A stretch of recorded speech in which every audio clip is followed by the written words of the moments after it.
Through all the years of her reign, the land of Wales could not have been closer to my mother's heart. It was supposed to be a celebration, a crisp spring afternoon, the kind the British press likes to describe as majestic. King Charles Roman III, steady in posture but pale in complexion, stood behind the podium at the Royal College of Agriculture. He was there to speak about climate change, land preservation, and legacy issues he has advocated for decades. The cameras were rolling, the crowd was standing, the live stream had just crossed the 3-minute mark. Then it happened. The king's right hand trembled in mid-sentence as he spoke about the sacred balance between nature and man. His jaw slacked, his eyes fluttered, and before anyone could process it, King Charles collapsed on the floor. Gasps, screams, running steps. The live stream froze. The royal staff rushed to cut the feed. Unfortunately, it was too late. In that brief, brutal moment, which was captured by thousands of people watching on phones, televisions, and press risers, the crown appeared to shatter. It wasn't merely a stumble, not a graceful seated retreat. It was a fall unscripted, unforgiving, and public. Within minutes, palace officials were sprinting. Security had locked down the venue. Paramedics appeared.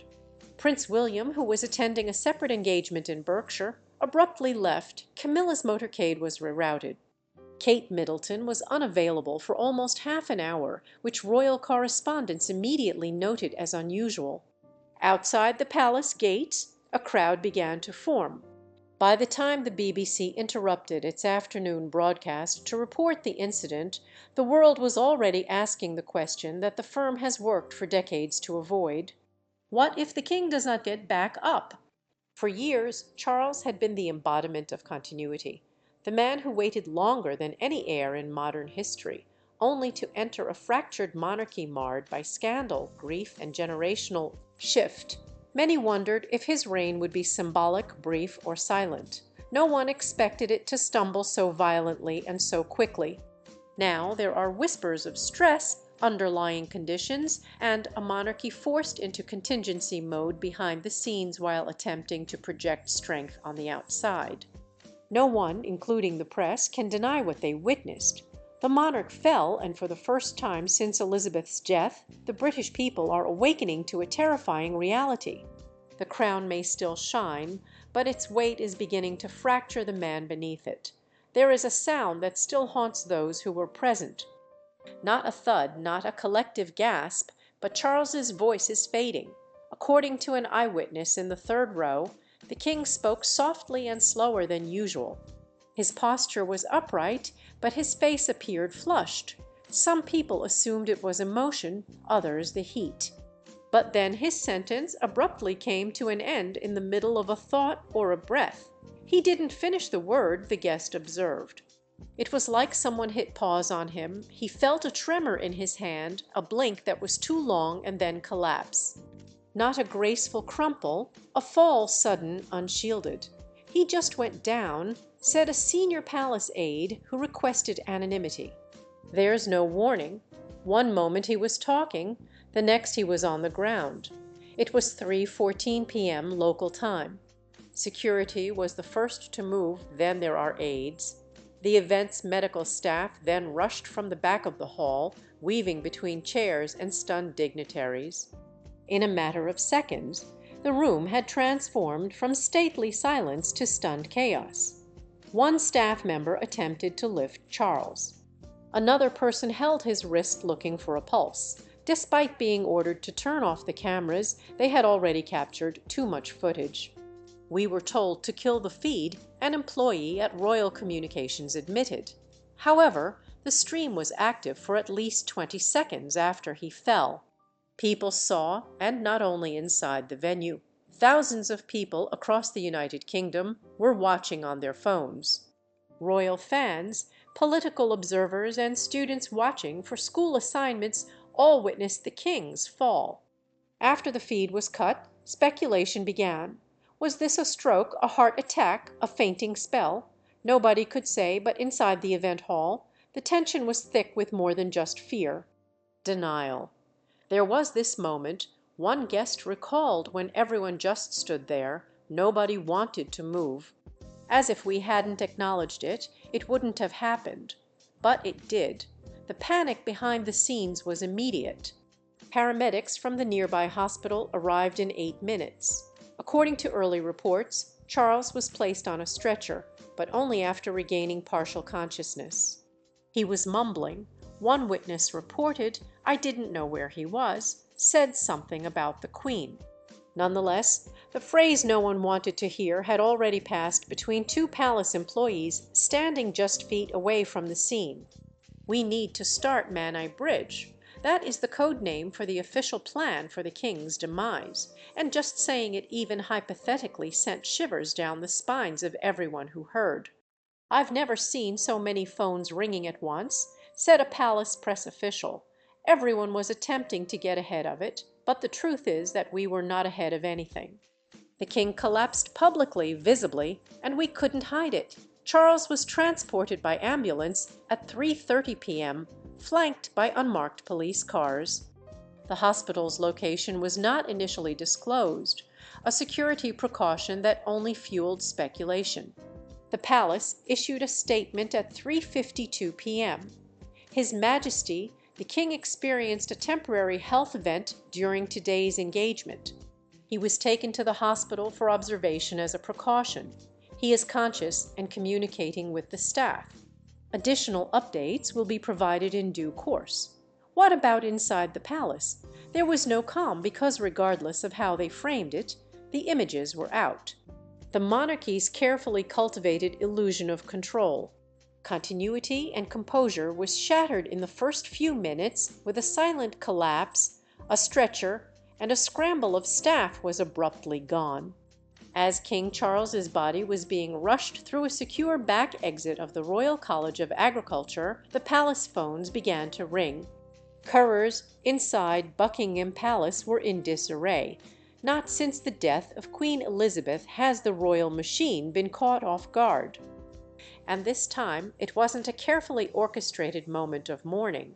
It was a real-time medical emergency that the public had witnessed firsthand.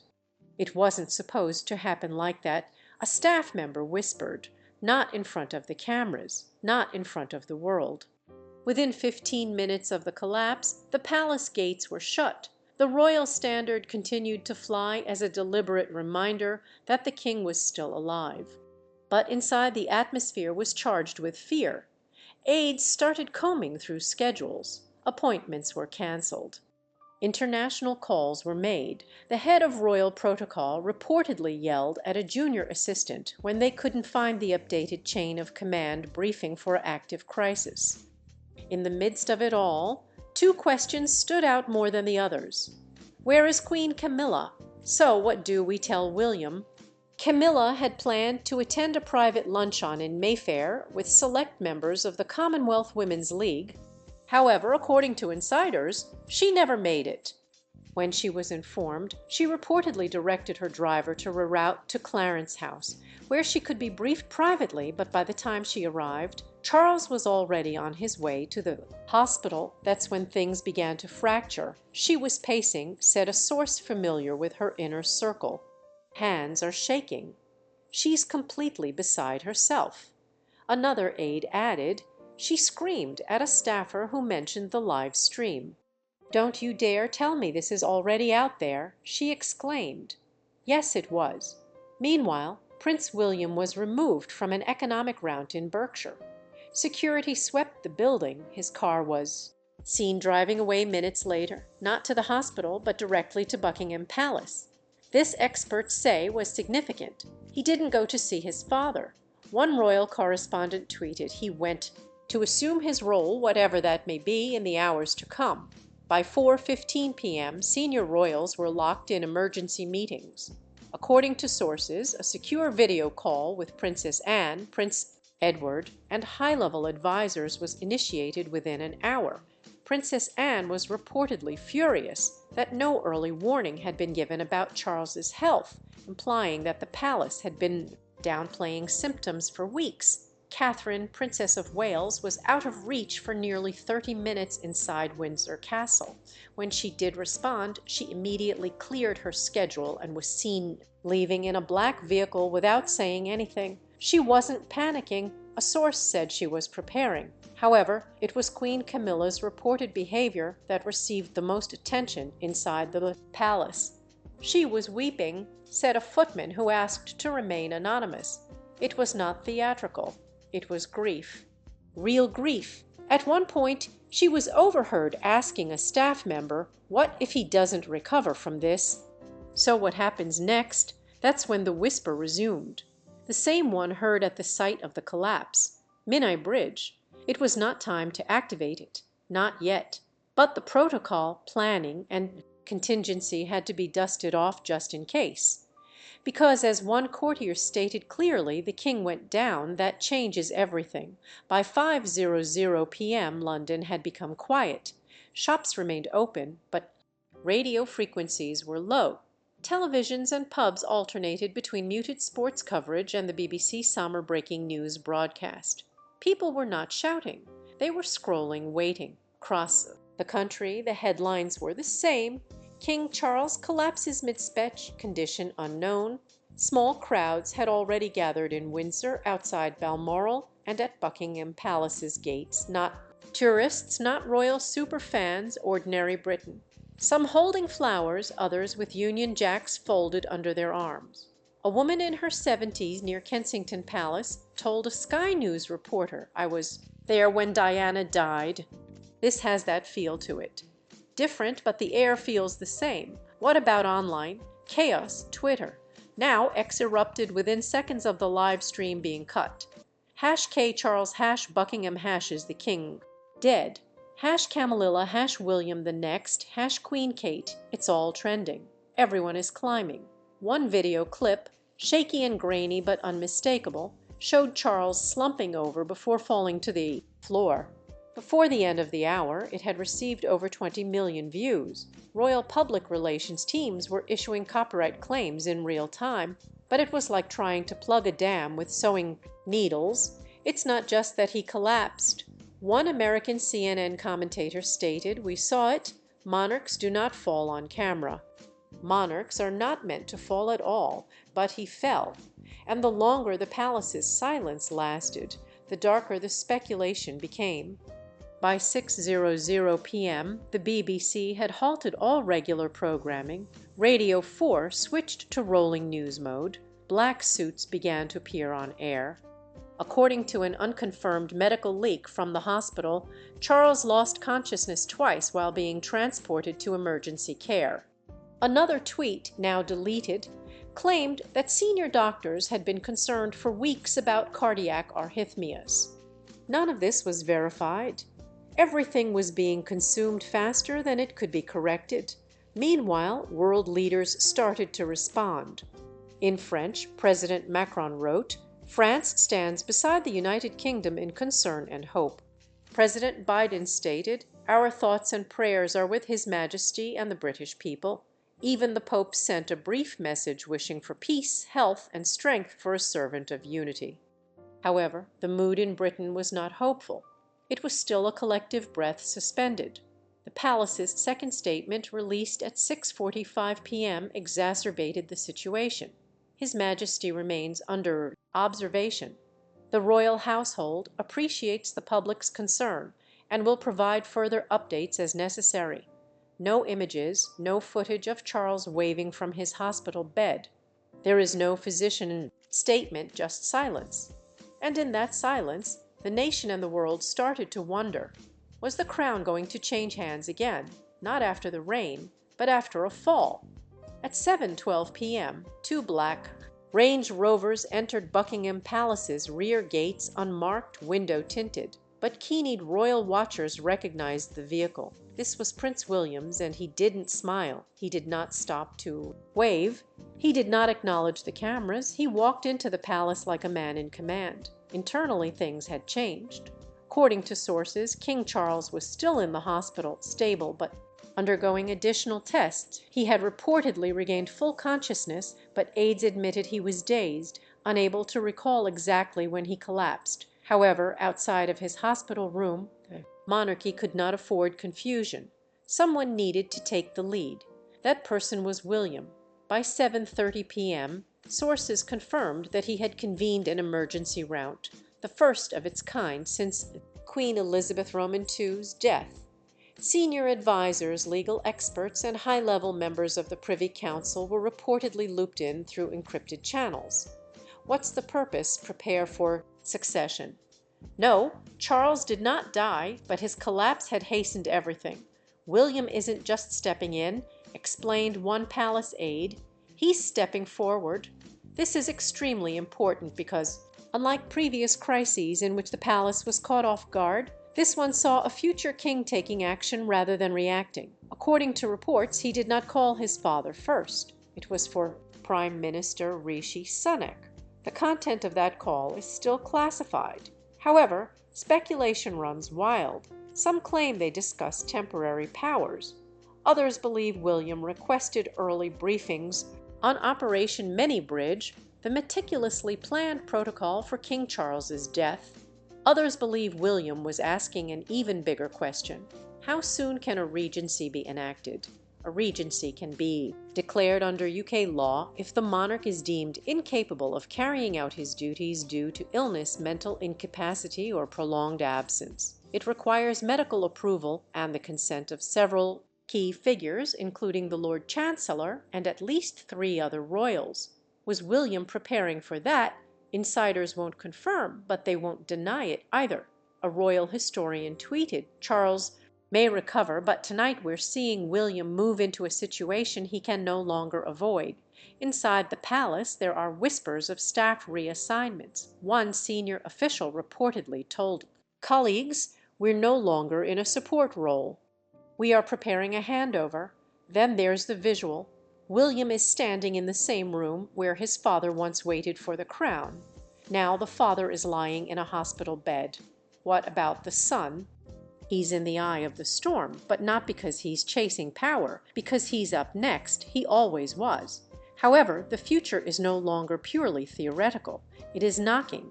The man answering is prepared. While the nation focused on King Charles and Prince William's growing presence, something quieter and more emotionally charged was taking place behind closed doors. 2 women, 2 titles, 2 distinctly different reactions. Queen Camilla was reportedly distraught. She burst into tears when she received the hospital's second update, which revealed that Charles had briefly lost consciousness again during early tests. She kept saying this wasn't supposed to happen, explained one palace insider. Her hands shook. She refused to eat. At one point, she demanded that all employees leave the room. Camilla had stood by Charles's side through scandal, exile, redemption, and coronation. They had fought harder than any other royal couple in recent memory to secure their position at the top. Just as their reign began, it was threatened by something other than controversy, but by fragility. She wasn't ready to be queen alone, the aide explained. She was always queen with him. Meanwhile, in a different wing of the palace, Catherine, Princess of Wales, appeared as a shadow, calm and composed, but visibly guarded. She did not speak to the press, did not smile. What about behind the scenes? She took control. She was in the communications room within minutes, a senior aide stated, asking who was running point on messaging, reviewing what has been said, what had not. What would you say if things got worse? Kate, the duchess who became a princess, the wife who became the future queen, had spent years preparing for this moment. She did not cry. She did not freeze. She acted. While Camilla cried, Kate briefed. And while neither woman had asked for this moment, they were now at a crossroads, one shaped by grief, the other by readiness, inside the palace. The contrast was quietly noted. Camilla was emotional, understandably. What about Kate? An official paused. She looked like someone who had already made peace with what's coming, not death, however. This is a transition. While the king rested, the heir arose. The next queen was already working, not because she desired the crown early, but someone needed to hold it steady until it passed. If the palace struggled to control the narrative, the internet made it impossible. By midnight, TikTok had received over 80 million views under hashtags such as #KingCharles, #RoyalCollapse, and #LongLiveTheKing. Dozens of body language experts analyzed footage of the king's final moments on stage. YouTubers started uploading countdown videos titled, "Is this the end of King Charles?" and "The Crown's Final Breath," but it wasn't just speculation, it was a conspiracy. One thread with over 10,000 reposts in 2 hours claimed Charles was poisoned. Another claimed that the stress of Prince Harry's upcoming memoir and rumored lawsuit had caused a breakdown. Others claimed that the monarchy was being cleansed from within with William, Kate, and the palace elite orchestrating a smooth transition, capitalizing on the king's demise to shift power. "Think about it," one viral post stated, no real footage from the hospital. There is no real update. There are no Camilla images. They are preparing us for the next phase, and the king isn't involved. Nonetheless, not all reactions were dark. Outside Buckingham Palace, a quiet vigil had started. Dozens of candles flickered on the iron gates. Flowers appeared. Notes written in careful slanted script simply stated, "Get well, Your Majesty." Windsor residents stood silently, some dressed in black and others holding flags. A small choir even started singing "God Save the King," low and uncertain, but united. The international media continued to roll. CNN aired an overnight segment titled "Monarchy and Crisis." The Guardian hosted a live stream thread titled "Waiting for the Crown." King Charles's health sparks global concern. And royal observers debated whether the country would awaken to a new sovereign or a king forever altered. Back online, one tweet captured the digital mood. "No matter where you stand on the monarchy, watching a man fall like that, knowing he carries centuries of history, it shakes something in you, because for the first time in modern memory, the British people witnessed a sovereign collapse in real time rather than in myth. And now, regardless of what the morning brought, the illusion of permanence was dispelled. By dawn, the official word had arrived, a carefully worded palace statement issued just after 6:00 a.m. read, "His Majesty the King spent a comfortable night in the hospital and is being closely monitored." Doctors are cautiously optimistic. His Majesty is awake, alert, and thankful for the outpouring of support. There were no photographs, no video. There's no proof of life, just words. And for a country that had seen their monarch fall to the ground in real time, words suddenly felt inadequate. The palace's message was straightforward. This was a temporary health event, nothing serious.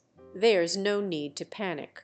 However, the people had already seen too much. In the span of 12 hours, the United Kingdom had stared directly into the one truth that the monarchy has always tried to hide from view. Mortality. The king collapsed. The heir activated. The queen wept. The princess did not flinch. And now the institution holds its breath. Even if King Charles recovers and walks out of that hospital with a wave and a smile, the image will be etched in memory. A sovereign is lying still, a throne that is not currently occupied. Insiders report that contingency plans are being quietly updated. Regency clauses were reviewed. Crisis teams were reshuffled. The term abdication has not been used publicly. But behind the palace gates, no one dares to rule anything out, because coronations and jubilees alone do not shape history. Sometimes it changes with a fall.